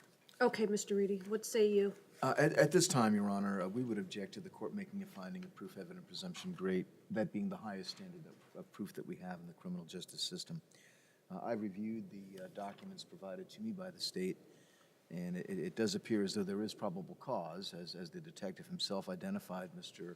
Williams from the video of the crime scene. That appears to be the majority of the evidence against him, I guess. Apparently, according to the victim, nothing was actually stolen, which, of course, is not an element of the crime. Based on his age and the fact that the state has only introduced a police report and not provided the court with any videotape surveillance, which they could have easily done. I mean, it's up to them to decide how to present their case to the court. If there's a videotape of Mr. Williams committing this offense and the state wants Mr. Williams to be held no bond, I would certainly think they would want the court to review that video before making that decision. Just because they don't have to doesn't mean they shouldn't. So I'm going to ask the court to set bond for Mr. Williams, not make a finding of proof, evident, presumption great at this time. If the court does make a finding of proof, evident, presumption great, I would ask the court to exercise its discretion and set bond for Mr. Williams. And again, Your Honor, the case law is clear, and it's not that the court can rely upon a probable cause affidavit, it's that the state may rely upon an affidavit. To find that the state is not satisfying proof, evident, or presumption great because they didn't provide a video would be essentially holding the exact opposite to the 4th ECA, saying that, no, you may not rely upon an affidavit because you didn't have the video. It's very clear in the affidavit that there was video capturing the incident. He was identified on that video. And frankly, that nothing was stolen in this instance is not really a mitigating factor, considering every single drawer in that home was opened. Just because Mr. Williams and his co-defendants didn't find anything they wanted to take isn't really a mitigating factor. Again, Judge, my statements are completely consistent with the case law. The court has to make a decision based on what evidence is presented to it by the state in making a finding of proof, evident, presumption great. It's up to the prosecutor to decide what evidence to present to the court to reach that very, very high burden. Can they rely on a probable cause affidavit? Yes, they can. Should they? I don't think so. I think if they have more evidence, they should present it. I'd point out, Mr. Williams' own mother wasn't able to identify him off of this videotape. So, without the court having an opportunity to see it yourself, I would encourage the court not to make a finding of proof evident presumption great at this time. Anything else, Mr. Lynn? Just very briefly, one, certainly his mother has a bias in not identifying her own child in committing a crime, one. And two, and I'm reading directly from the case law, because the state can carry its burden that proof of guilt is evident or the presumption is great by presenting the evidence relied upon the state, i.e. the probable cause affidavit. If the court finds that, no, that affidavit, regardless of the evidence contained in it, is not enough, then that would be saying that the state cannot meet its burden. And that would clearly go against the holding of the 4th DCA in East Sasson. I think that argument is very illogical. I don't think that that's at all what the case law states. I think that what the case law actually states is that the state can rely on a probable cause affidavit, but it is still up to them to decide what evidence to present. And if their probable cause affidavit is weak, and I'm not saying specifically in this case, but if it's weak, then they feel they need to bolster it by calling a witness or introducing evidence, then that is something that they should do. What Mr. Linder is saying to this court is that you must find proof evident presumption great based on a probable cause affidavit, and that is not the law. That's not what I'm saying. I am not saying that the court has to find proof evident presumption great. I'm arguing that the court, under the ruling of the 4th DCA, cannot require the state to provide more than the probable cause affidavit. Okay, all right. I'm gonna go ahead and find probable cause and set bond at 50,000. That's right, and also standard pretrial release. Your Honor, I'm going to request a GPS, and if I may, if the court requires it, I have his juvenile history. We can do the GPS as well. Thank you. Judge, I appreciate the court, I believe, not finding proof evident presumption great and imposing a bond. However, the $50,000 bond for Mr. Williams is something basically tantamount to no bond at this time. He's 18 years old. Right now, he's not working. He's looking for work, but he is a senior at Ascend Academy High School. He goes to school Monday through Friday from 9 a.m. to 3 p.m. He lives in Lauderhill with his uncle. His uncle does not own the home. He rents the home, and his uncle also supports his own 4 children. So his uncle is the person that he's going to be reaching out to post his monetary bond, but his uncle doesn't have $50,000. Judge, at this time, we wouldn't be objecting as far as a level 2 with a monitor to supervise Mr. Williams, and he would only be allowed to go out wherever his, provided he gives a schedule and it's approved by pretrial. But $50,000 simply something he doesn't have, so I'm going to be requesting the court consider reducing the bond from $50,000 to $10,000 on his behalf. And again, if the court would like to see Mr. Williams' extensive juvenile history. Okay, we're gonna keep in place what I already ordered. It's the $50,000 bond with the GPS. And sir, you do have a hearing in Division FH on 225. Robert Webner, or Robert Webb? Mr. Webb, come on up, please. He's approaching, Judge. He's here at Maine. All right, good morning, sir. Let's see, there's 5 charges. Number 1 is delivering heroin within 1,000 feet of a school or a park. Number 2, delivery of heroin within 1,000 feet of a school or park. Number 3, delivering heroin within 1,000 feet of a school or park. Number 4, trafficking in heroin 4 grams or less. And number 5, possession with intent to sell cocaine. State? Your Honor, I'm going to be requesting that the court keep the bonds in place. If convicted on count 4, Mr. Webb faces a 3-year minimum mandatory prison sentence. I'm also showing that he just pled out, even though it was a 2012 case, he just pled to possession of cocaine with intent to sell or deliver October of last year, a possession of cocaine in October of last year, uttering a forged instrument in grand theft October of last year. In the mid-90s, he was convicted of burglary of a structure with assault, aggravated assault against a law enforcement officer, shooting at or throwing a deadly missile, aggravated fleeing and eluding, and he was sentenced to 56 months in state prison as a habitual offender. All right. All right, Mr. Romero? Judge, the total bond from what the state is asking is $105,000.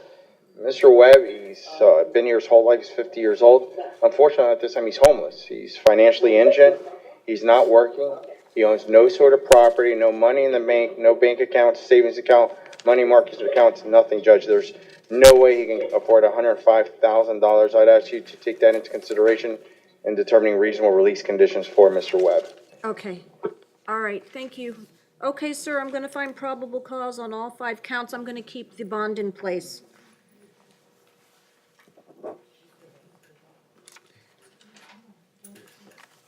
Judge, would you sign a SAP order, so since he's gonna be here with us for a while, at least he can use his services to try to treat his substance abuse problem? Yes, yes, so Mr. Webb will be ordered to attend the SAP program. Thank you. Oh, you're welcome. That order in just a moment, Judge. You'll do that, Mr. Reedy? Yes. So, are you working? Mm-hmm. Okay, next we have Glenn Allen Bixby. Mr. Bixby, come on up, please.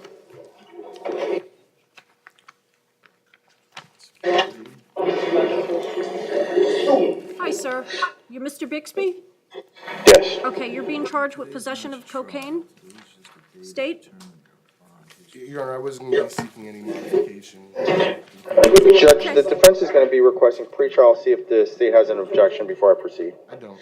Okay, all right, the court's going to find probable cause, and you will be released on pretrial. Pretrial, as soon as you get out today, you have to report to them. Just follow the map. If you don't report, you're gonna have a warrant issued for your arrest. Good luck, sir. All right, thank you. Daniel Lee Brown? Mr. Brown, come on up, please. Hello, sir. You're being charged with possession of MDMA and riding bike without a light. State? Again, Your Honor, I was not going to be asking for any modification. Okay, all right, Mr. Romero? Judge, one moment, please. Go ahead. Your Honor, Mr. Brown is currently on pretrial supervision for case number 190018884 CF10A, possession of MDMA and possession of cannabis less than 20 grams. He was just released to pretrial on February 12, 2019. At this time, we're requesting a revocation of his supervision. Mr. Romero, did you hear that? I did, and based on him being out on a case at this time, Judge, I'd have nothing from the defense with respect with what's in front of the court at this time, Judge. Okay, so the court's going to find probable cause. We'll leave bond at $1,000. In addition, we'll revoke pretrial services for this other case. No bond hold, Your Honor, or a bond? A bond, $1,000. On the new charge, on the revocation also? Yes. Thank you. 1,000 on one ROR on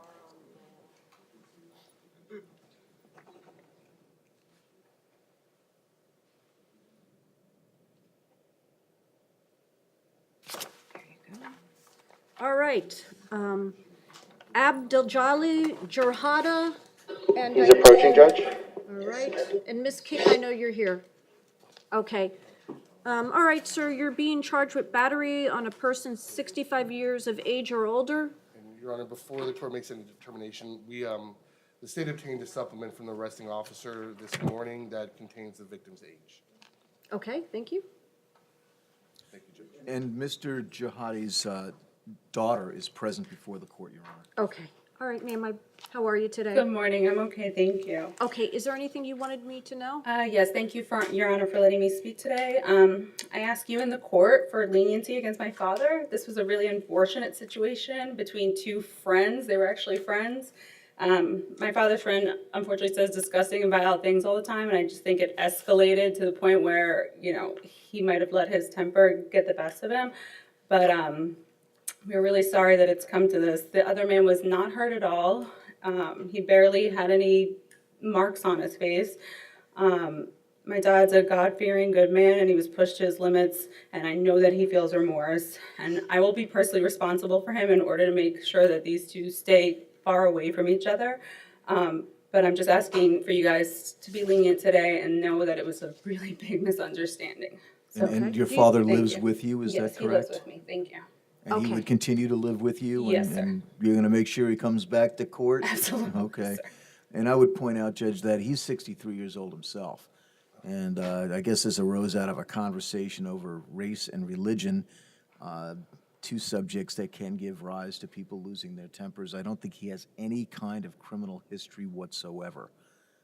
But from my conversations with his daughter, monetary bond might be difficult for them. Maybe Mr. Romero can provide us with some more details, but I'm going to be asking the court to consider pretrial release. Judge, and Mr. Jurhata is a United States citizen.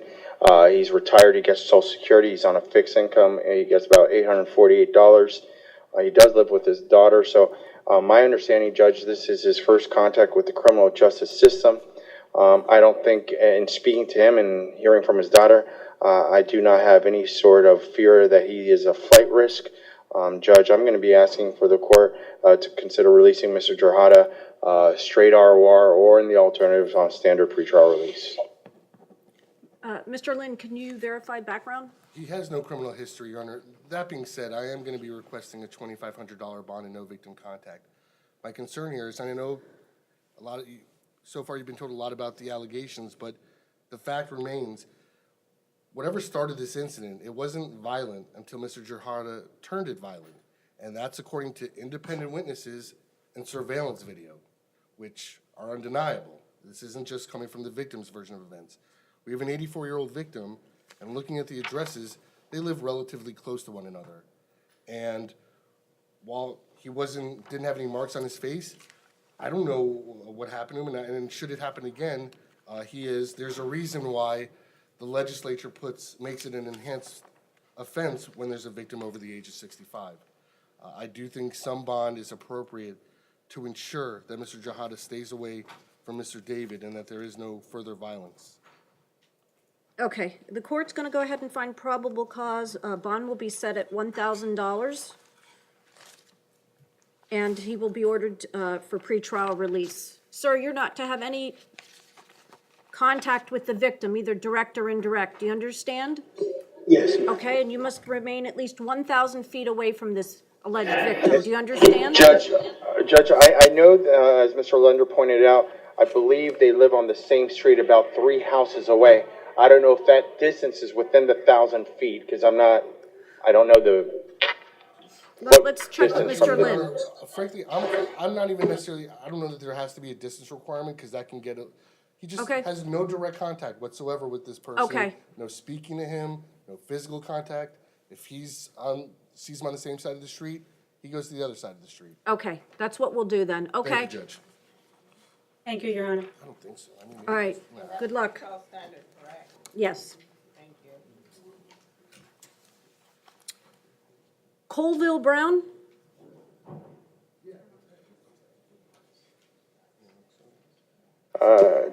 Colvin Brown? Yes. Oh, is he here? Oh, he's coming up. Come on up, sir. He's here, present, Judge, I mean. All right. Hi, sir. Do you need a moment, Mr. Romero? No, Judge. Okay, sir, you're here, let's see, you have a warrant out for a VOP pretrial. Let's see, violation of community control. State?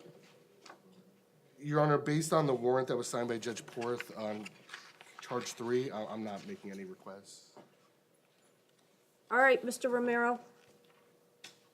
Judge, if there's an outstanding no bond warrant for violating pretrial, there's nothing the defense can say. Okay. All right, good luck, sir.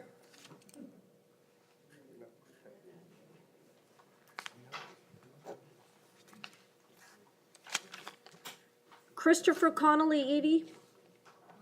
Mr. Edie, come on up. Hello, sir. You're being charged with possession of MDMA and possession of cannabis, 20 grams or less. State? Again, I'm not making any modifications. Okay. Mr. Judge, Romero? we're going to be asking for a pretrial. We'll see if the state has an objection. Your Honor, I have no objection to pretrial. I would request random testing, though. He does have drug priors in the past. Did you hear that, Mr. Romero? I did. Okay, we'll adopt your request. Okay, sir.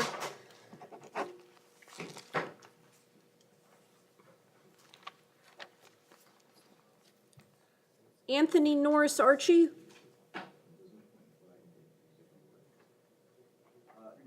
Mr. Archie is represented by Richard Bellis. and Okay. He is available to appear by phone if the court would care to call him. Sure. What's Mr. Bellis's phone number? 954 Okay, 472 okay. 8305. All right, let's give him a call.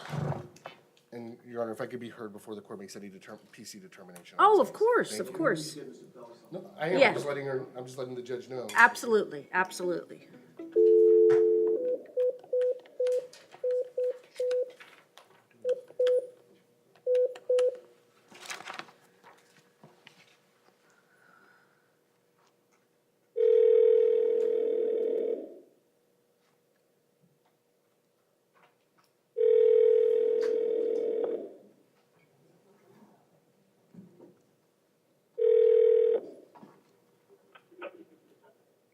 Law office.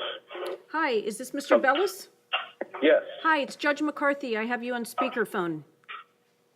Okay. Hello. How are you? I'm good. We're at first appearances, and we have your client. We have Mr. Anthony Norris Archie here, Yes, Your Honor. and we also have Mr. Lind here as well. Thank you, Judge. Your Honor, on this case, I am going to request that the court make a PC determination on count 1 for grand theft auto, not grand theft between $20,000 and $100,000. For all I know, the officer was basing that on the value of the vehicle, but grand theft auto is clearly, in my opinion, the more I can't hear him very well. I do Rich- apologize. Mr. Bellis, hold on one second. Do you mind coming up here? That's fine. Sorry about that. No Okay. worries. Mr. Bellis, Mr. Lind's going to come up to the podium. Okay. Hey, Richard.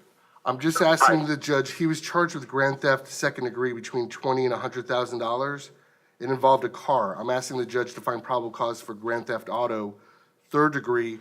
The difference is a $5,000 standard bond and a $1,000 standard bond. It's to your client's benefit. Okay. Understood. I don't have any objection to I that. didn't think. Okay, all right. Sir, you're being charged with grand theft auto in the third degree, possession of a controlled substance without a prescription, selling vehicle with altered numbers, operating vehicle that's unsafe, and driving while license suspended. Okay. So the court's going to find probable cause with regard to count 1. Bond will be set at $1,000. Charge number 2, bond will be set at $1,000. And number 3, bond will be set at $1,000. Anything else? No, we appreciate that, Your Honor. Nothing from the state. Okay, take care, Mr. Bellis. Thank you for letting me appear by phone. I wasn't dressed for court. Otherwise, I would have headed down there, and I was too far away. I appreciate it, though. Okay, no problem, All the understood. best. Have a good weekend. You too. Thank you. Anthony Wayne Pultz? Mr. Poltz is here at Main Judge approaching. Come on up, sir.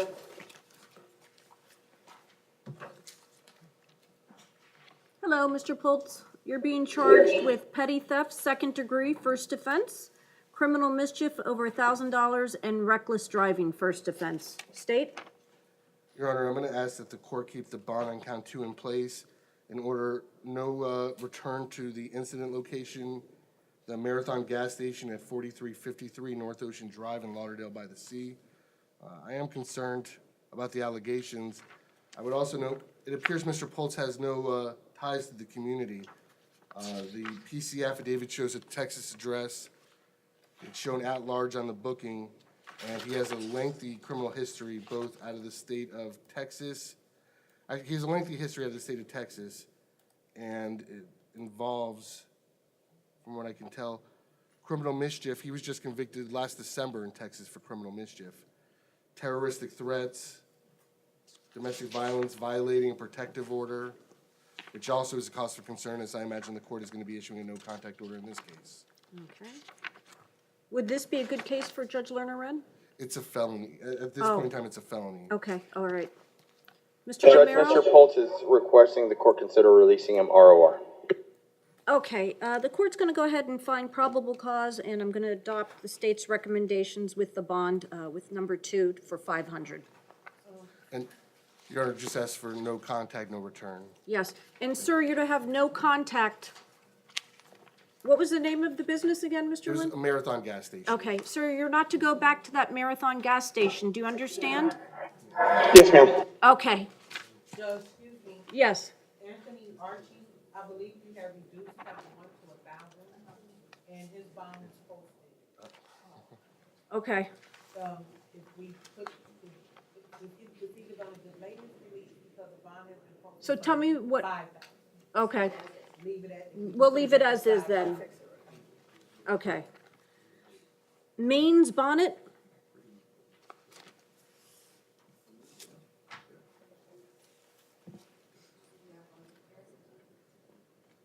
I believe North Broward, Judge. Thank you. Maine's bonnet?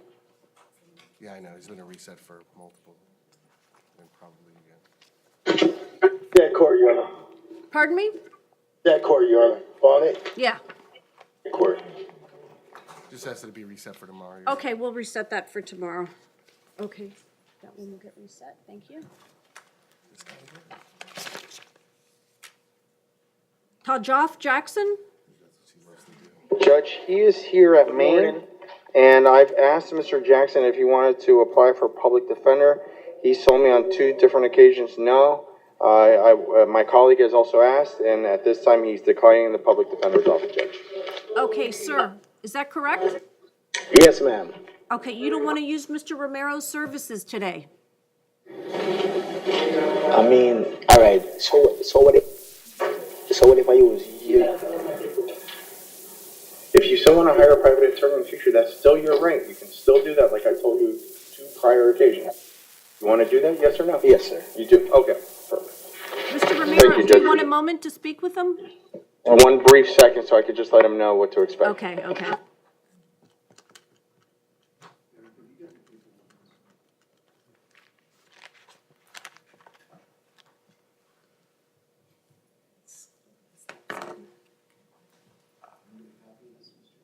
Yeah, after the docket, we'll make a copy.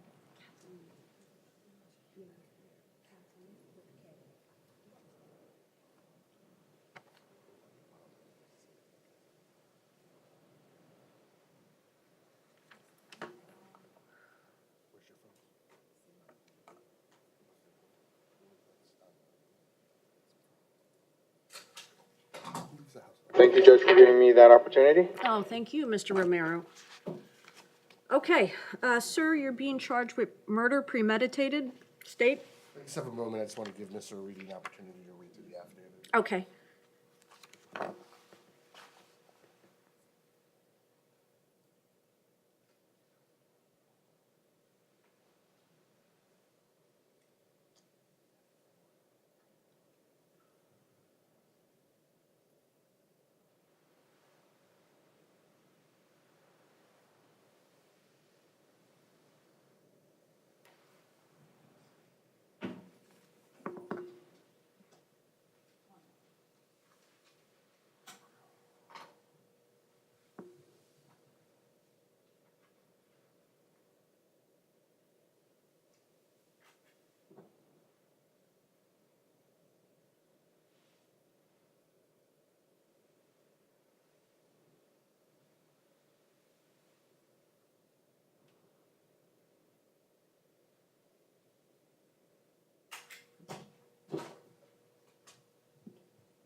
I'm ready to proceed, Your Honor. You ready, Mr. Reedy? Yes, ma'am. Okay, all right. Yeah, I'll need a copy of that. We'll make a copy. Okay. Thank you, Judge. Your Honor, the state is going to be seeking a no bond hold on this capital offense, first-degree premeditated murder. upon a finding of proof evident or presumption great for first appearance purposes only. Your Honor, the state is going to be relying upon the arrest warrant, affidavit, and warrant that was prepared by Detective Eric Fernandez of the Sunrise Police Department. I know the court is familiar with the affidavit, but just the points I'm relying upon. One, the video surveillance evidence placing Mr. Jackson at the scene of the crime, at the scene of the offense. Additionally, sworn testimony from an eyewitness that Mr. Jackson committed the murder. I would also note that the testimony from the eyewitness is corroborated by the physical evidence of the offense, where the victim was shot, the entry wounds. They're all corroborated by how the eyewitness explained the shooting occurred. All right. Mr. Romero or Mr. Reedy? We're not going to make an argument regarding proof evident presumption great at this time, Okay. Judge. We'll leave that for the discretion of his division judge. However, at this time, we are going to be invoking Mr. Jackson's Fifth Amendment right to remain silent. And we are advising the state and all law enforcement agencies that they are not to attempt to contact Mr. Jackson or speak with him under any set of circumstances without first contacting his counsel. And Mr. Jackson, I am advising you, sir, do not speak to anyone about this case other than your attorney. Do not discuss the case on the phone. They are listening to your phone calls and they are recording them. And if you discuss it on the phone, those conversations will be used against you at trial. So do not discuss the case with anyone other than your lawyer. Do you understand, sir? Yes, sir. Okay, thank you. So I've reviewed the probable cause affidavit filed in your case, and I find probable cause. I further find the proof of guilt to be evident or the presumption great. Therefore, you're to be held without bond until further order of the court. Now, this order is without prejudice, sir, so you're able to file a motion to set bond with the assigned division judge, and you can request a hearing under State versus Arthur. All right. Judge, our last request is we're going to ask the court to sign a photo order. Granted. Jason Campbell? He's in North Broward, Your Honor. North Broward. Thank you, Deputy. Thank you, ma'am. Hello, are you Mr. Campbell? Yes, ma'am. Okay, sir, you're being charged with grand theft. Number 2, resisting officer without violence. And number 3, resisting officer without violence. State? Your Honor, I would be requesting $1,000 bond on count 2. Judge, I'm going to ask the court to consider releasing Mr. Campbell on pretrial release. He has been a resident of South Florida for the last 6 years, and I think that his priors, from what he describes them, are petty type crimes. This was a felony shoplifting charge where he got into a fight with the the security officer from the store. I'm not saying that that's okay, but I don't think Mr. Campbell is going to be able to make a monetary bond. He's indicated to me there are some people that he can call, but he doesn't really think that they're going to be able to come up with a lot of money to get him out of jail. So I would ask the court, since this has been reset for bond purposes for the last few days, that the court consider placing Mr. Campbell on pretrial release. My concern is, Your Honor, when I put his information in the database, I get nothing back.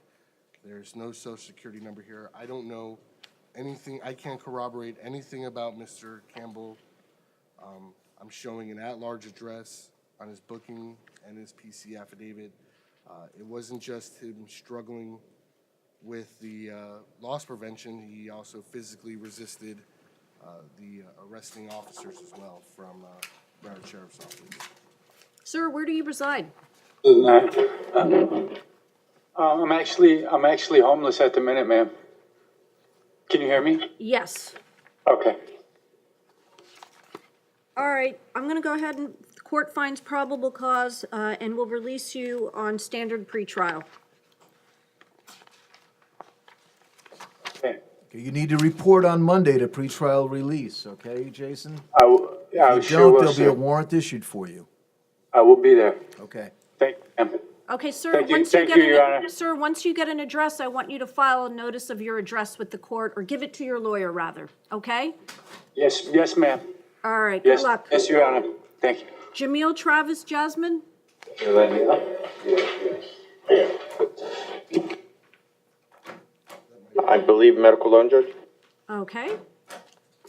All right, so Jamil Travis Jasmine is on medical. All right. I believe this is the last one of the day, or we have two more. Sean David Moore. No. He's approaching Judge here at Maine. Come on up, sir. Sean Moore. Hi, Mr. Moore. You're being charged with petty theft in the first degree, probation violation of community control, and a capias. Sir, you have your violation of probation hearing in Division FC on 2/25 at 8:30 a.m.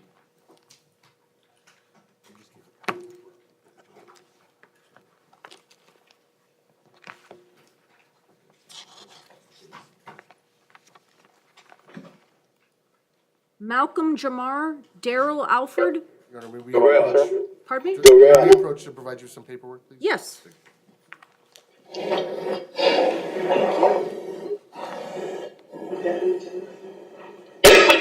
Okay. Okay, sir. It looks like you're being charged with carjacking, and you have a status in Division FZ on 2/25 at 3:00 p.m. State? Your Honor, this is actually a change of charge. As you can see, based on the arrest warrant. Okay. When Mr. Alford was first arrested, he was charged with grand theft. The state filed a charge of first-degree carjacking without a firearm or weapon. So that's why I printed out the original affidavit and gave Mr. Reedy a copy so the court can familiarize yourself with the allegations. Okay. I'm going to be requesting a $10,000 bond on the first-degree felony. Frankly, he's being held no bond for attempted murder. He's got multiple no bond violations of probation holds. He's got a $10,000 bond on a separate aggravated assault with a firearm. Judge, considering he has numerous no bond holds at this time, we're going to defer any bond requests to be heard in front of his division judge, Judge. And in an abundance of caution, the only other request I'm going to make is for no victim contact, please. Okay, all right, I'm going to adopt your recommendation, Mr. Romero. Sir, you're to have no contact with the victim, either direct or indirect. Do you understand? Yes. Okay, anything else? Nothing to say. Okay. We're going to defer to the judge. Yeah. So, Judge, I'd ask you to set a $10,000 bond on him. Okay, the court will go ahead then and set it at 10,000. All right, that's it for my paperwork. How's everyone else doing? Are we missing anyone? All right.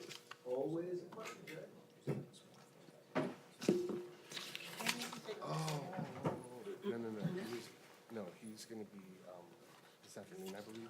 Oh, that's right. No.